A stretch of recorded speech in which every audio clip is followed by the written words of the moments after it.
समझते हैं। देखो, पंच तत्वों में पृथ्वी का विशेष महत्व है, क्योंकि समस्त जड़ चेतन जीवों का जीवन सिर्फ और सिर्फ पृथ्वी पर ही है। यही उसका मतलब, इन लोगों का मतलब समस्त जीवों का भरण पोषण भी पृथ्वी ही करती है। इसीलिए पृथ्वी को माता कह के भी संबोधित किया जाता है। ठीक है।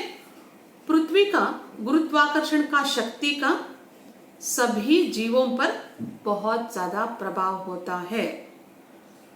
समस्त सौरमंडल में पृथ्वी ही एक ऐसा ग्रह है जिस पर जीवन होता है। हमारे यहाँ पहले कहते थे कि पृथ्वी भी सूर्य से, सौरमंडल में सूर्य से संबंधित या सूर्य में ही था।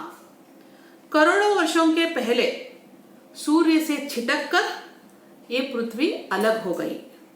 तब यहाँ भी एक अग्निपिंड ही था, पृथ्वी भी एक अग्निपिंड ही था। फिर शनै शनै मतलब धीरे धीरे ये ठंडी होने लगी। जैसे ठंडे होते होते इस पर जीवन की चिन्ह दृष्टिकोण होने लगे, मतलब जीवन दिखने लगे। और कालांतर में यहाँ अनेक प्रकार के जीव, पेड़ पौधे, वनस्पतियां आदि इस पर उत्पन्न होने लगे या तो जीवन करने शुरू कर दिया। पृथ्वी का विशेष गुण क्या होता है? गंध, मतलब स्मेल। पृथ्वी का विशेष गुण गंध होती है।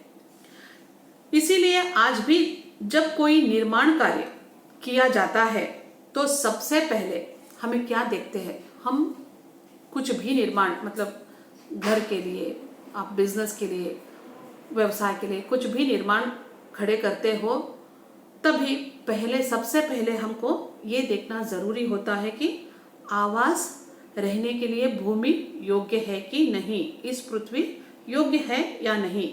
उनका चयन करते समय भूमि का गुण दोषों को भली भांति विचार करना चाहिए। यह भी देखना चाहिए कि आसपास का वातावरण कैसा है, उसका आकार प्रकार कैसा है, भूखंड में शल्यादि दोष तो नहीं है, मतलब भूखंड की वो भूमि की क्वालिटी क्या है, रहने के लिए अच्छा है, लाभकारी है या नहीं, ये भी जानना बहुत जरूरी होती है। जहां भी ठहराव